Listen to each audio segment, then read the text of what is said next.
Welcome to Pindar Poetry. We hope you learned something new. You start by confirming you have an admin account and enough free space. This prevents interruptions. Once ready, open Settings, go to Update and Security, then Recovery. You should see Reset this PC and Advanced Startup.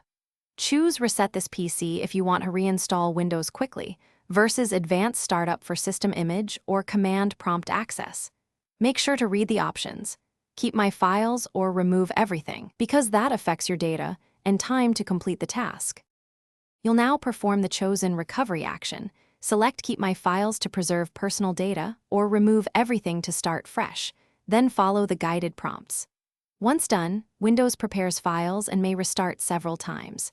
If using Advanced Startup, choose Troubleshoot, then Advanced Options to access System Image Recovery, Startup Repair, or Command Prompt for manual fixes. Make sure to create a recovery USB if you don't have one, because that lets you boot and restore when the internal partition is inaccessible. Once the recovery completes, you'll sign in and verify the system. Check Device Manager for driver issues, run Windows Update, and confirm your files are intact.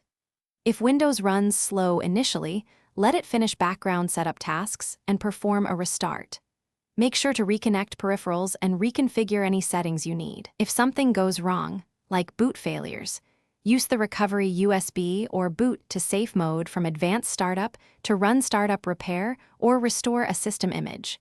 That single step often resolves boot issues. Thanks for watching. Consider subscribing if we helped you.